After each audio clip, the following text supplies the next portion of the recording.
Hello friends, आज के इस वीडियो में हम बात करने वाले हैं आई फ्लू के बारे में। जैसा कि आप अभी देखते ही होंगे कि हर एक एरिया में जो आई फ्लू है बहुत तेज़ी से फैल रहा है।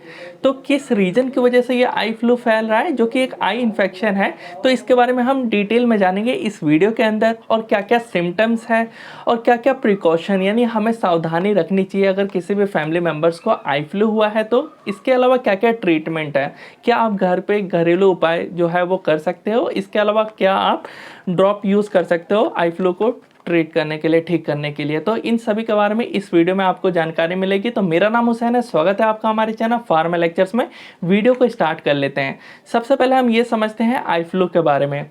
आई फ्लू जो कि एक इन्फ्लामेशन और इन्फेक्शन होता है हमारे आउटर मेम्ब्रेन जो आई का होता है, यानी ये वाइट वाला पोर्शन आप देख ही रहोगे आई का, तो वहाँ पे इन्फ्लामेशन या इन्फेक्शन हो जाना, इसी को हम आई फ्लू कहते हैं और इसी को हम लोग वायरल कंजक्टिविटीज़ कहते हैं।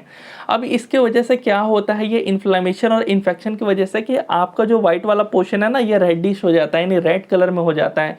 इसके अलावा ये इन्फेक्शन हमारे ये जो आईलिड होता है ना, इसके अंदर की साइड भी फैलता है, जिसकी वजह से यहाँ पे स्वेलिंग आ जाता है। तो आपने देखा ही होगा किसी भी आई फ्लू पेशेंट को कि उसका जो ये आईलिड होता है वो स्वेल कर जाता है। इसके अलावा चिपचिपा हो जाता है हमारे आइस जो हम बंद ओपन और क्लोज करते हैं। तो इसके अलावा आपको पेन होता है और जो है बहुत ज़्यादा ईचिंग होता है, यानी खुजलीपन होता है। तो ये जो है इसके जो है लक्षण है, सिम्टम्स है। अब हम बात कर लेते हैं, अगर आप किसी भी फैमिली मेम्बर्स को आई फ्लू होता है तो उनको क्या क्या सावधानी रखनी है। तो ये आई फ्लू बहुत तेज़ी से फैल रहा है बिकॉज पहला रीज़न ये है कि ये जो इसी को हम लोग कंजक्टिविटीज़ कहते हैं और ये मिक्स तरह का कंजक्टिविटीज़ है, यानी ये एक तरह का वायरल है और एलर्जिक है और इसके अलावा बैक्टीरियल है। इसी वजह से बहुत तेज़ी से फैल रहा है।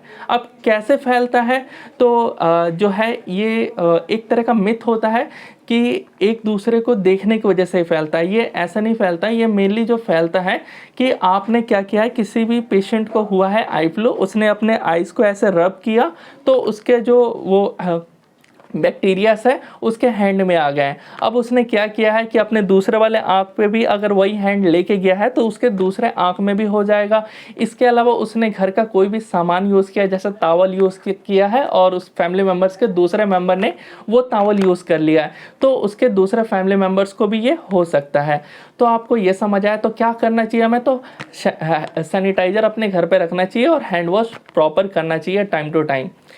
तो ये हो गया इसके बारे में। और आपका हाथ जो है वो आइस पे ना जाए, इसके लिए आप गॉगल्स पहन सकते हो, यानी चश्मा लगा सकते हो, ताकि आपका जो हाथ है वो जाए और रुक जाए चश्मा पे, ताकि आपको जो है वो खुजलीपन होता है तो हम टच करने लग जाते हैं ना, तो वो ना हो। तो ये कुछ आपको जो है वो सावधानी रखनी है। इसके अलावा जब भी आप आई ड्रॉप्स का यूज़ कर रहे हो तो उसका जो ऊपर वाला टॉप वाला पोर्शन होता है वो टच ना हो आई से, नहीं तो क्या होता है कि जो आपके आई से जो बैक्टीरियाज फैले हुए ऐसी हैं वो जो है दूसरे आई आँख में आप जब डालोगे तो उसमें भी फैल सकते हैं। तो ये भी आपको ध्यान रखना है। तो ये हो गया प्रिकॉशंस के बारे में। अब क्या क्या ट्रीटमेंट है उसके बारे में हम बात कर लेते हैं। तो सबसे पहले आप क्या कर सकते हो कि बर्फ़ का छोटा सा टुकड़ा जो है वो कपड़े में लेकर के और 2 से 3 बार 1-1 मिनट की सिकाई कर सकते हो जिस भी आई में हो रखा है, और ये बर्फ़ के टुकड़े से ही करना है। तो ये होम रेमेडीज़ हो गया। अब हम बात कर लेते हैं ड्रॉप के बारे में। तो ड्रॉप जो है यहाँ पे आप देख ही सकते हो, 2 तरह का आपको ड्रॉप यूज़ करना है। एक तो एंटी बैक्टीरियल ड्रॉप आपको यूज़ करना है, तो यहाँ पे सेफ्लॉक्स डी देख सकते हो। इसके अलावा मॉक्सिसिप आता है, वो आप यूज़ कर सकते हो, जिसके अंदर ना एंटीबायोटिक ये ड्रॉप्स होता है। तो इसके अंदर एक एंटीबायोटिक ड्रग होता है जिसको हम सिप्रोफ्लॉक्सासिन कहते हैं, नियोमाइसिन कहते हैं, टोब्रामाइसिन कहते हैं। तो अलग अलग जो भी आपके नियर बाई मिलेगा वो आप आई ड्रॉप यूज़ कर सकते हो।